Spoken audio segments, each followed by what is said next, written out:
Okay, y'all, I need you to lock in. We've got moves we need to be making throughout the course of the day today. I'm going to be making a number of videos talking about action items that we can do to protect ourselves, our communities, the future of this country from the tyranny of the Trump regime and the brutality of ICE. I just got off the Indivisible What's the Plan national call. I'm like a little bit pumped up.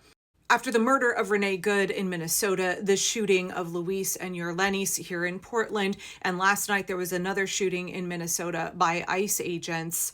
Americans all around the country, people all around the world want to know what they can do to defend against ICE and in particular to help folks in Minnesota. But honestly, y'all like to help all of us, right? Because what they're doing in the Minneapolis, St. Paul area, they want to be able to do everywhere. I know I keep hearing from folks outside the US that we're not doing anything here. And a lot of that is because corporate media is very much in the pocket of the regime and they don't want to report on what's happening.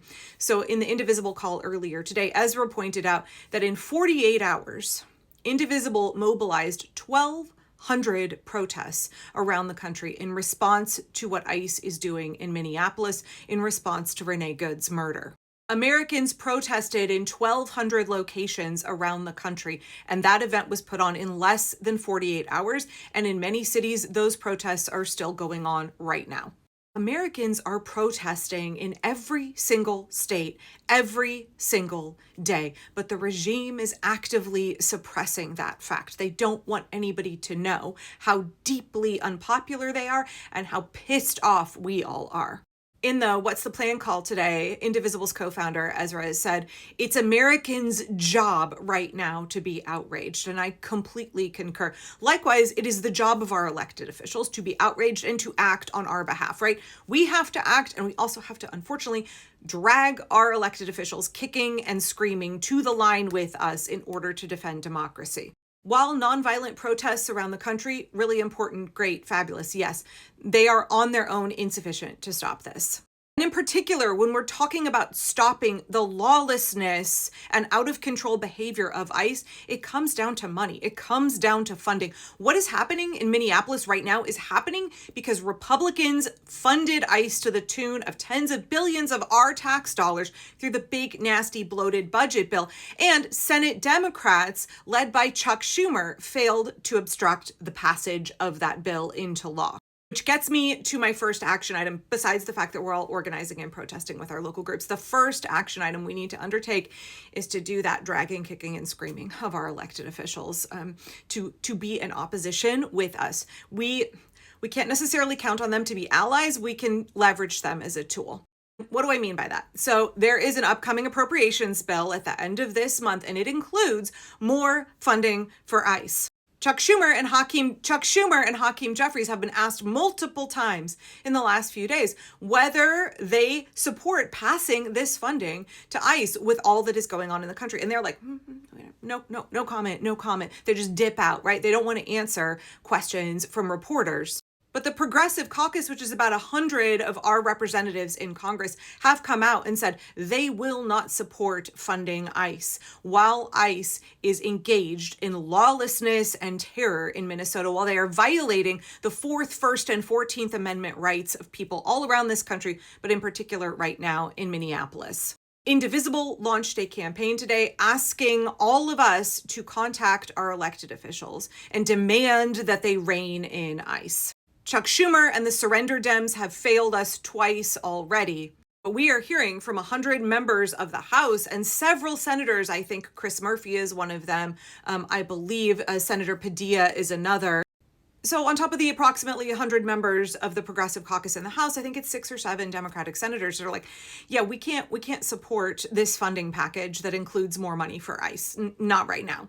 And that aligns actually with the majority of Americans. I don't know if you've seen the latest polling on ICE. Maybe I'll talk about that in the next video. Okay, so what can we do, right? What can Democrats do first? Because Chuck Schumer and Hakeem Jeffries repeatedly tell us, like, oh, we're the minority party. What do you want us to do? We're in the minority. Well, when it comes to funding packages, like the ones that have to be passed by the end of the month, it requires 60 votes in the Senate, and Republicans only have 53. Remember back in March of last year when Elon Musk and his band of Shitler youth were ransacking the federal government, completely illegally dismantling agencies, stealing all of your private information. We were all outraged.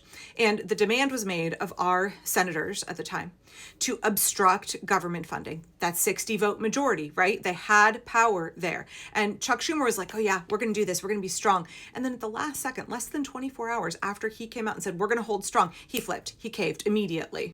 That's when 92% of Indivisible chapters voted to demand that Chuck Schumer resign as the leader of the Senate Democrats.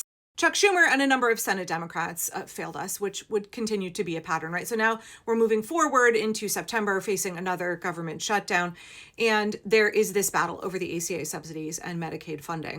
We end up with a government shutdown. We hear an overwhelming support from not only federal employees, but the American people for Democrats to hold strong. We have this growing groundswell of resistance. No King's Day 2, the momentum is just building. And then we have the 2024 elections in which Democrats just like cleaned up, right? And then Chuck Schumer and a handful of surrender Dems just caved. They gave away everything. They reopened the government without giving the American people anything. They just handed over all of their power. Senate Democrats have one main point of leverage. They gave it all away for nothing. We heard at the time that it was because the airlines and a number of other big corporations were breathing down their necks, being like, hey, this is cutting into our bottom line to have the government shut down. And that gets us to where we are now at the end of January, where we are facing another round of this, right?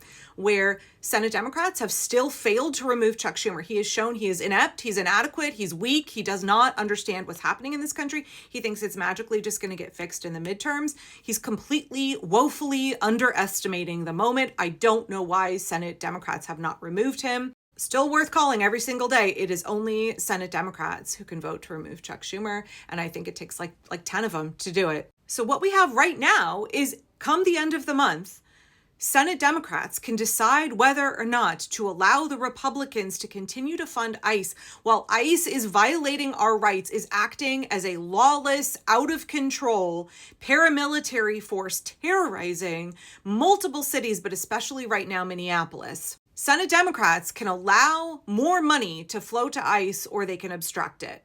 Weak-ass Chuck Schumer is not going to make that move on his own. He is not going to move without powerful voices in the Democratic caucus pushing him. And that requires us pushing those members of the Democratic caucus so that they push Chuck Schumer. What's happening right now is the Alyssa Slotkins of the Senate are whispering in Chuck Schumer's ear, like, let's not do this. Let's not cause a stink. Let's just go ahead and fund ICE.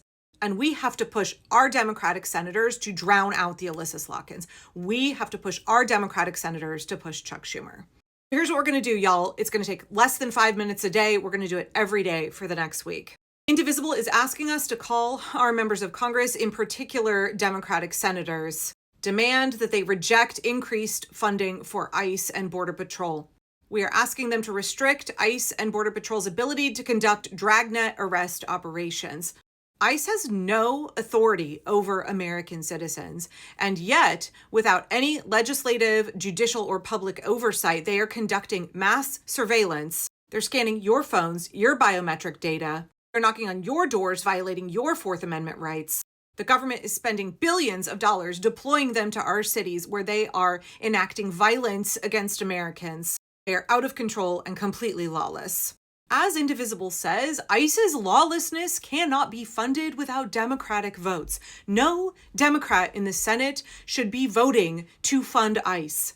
I agree, our long-range goal is to abolish ICE completely. We're not going to get most Democrats in Congress on board with that right now, and we don't actually need them to take up that position in this moment. We need every Democrat on the record stating that they will not send money to ICE while they are engaged in lawless, out-of-control brutality, violating the rights of Americans and inflicting a reign of terror. And honestly, if you have a Republican member of Congress, call them too. But particularly if you have Democratic electeds, particularly Democratic senators, on the phone every single day, we're going to call.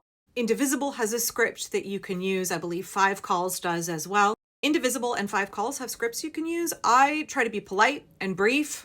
Congressional staffers are really maxed out. So I say, hi, my name's Angela. My zip code is.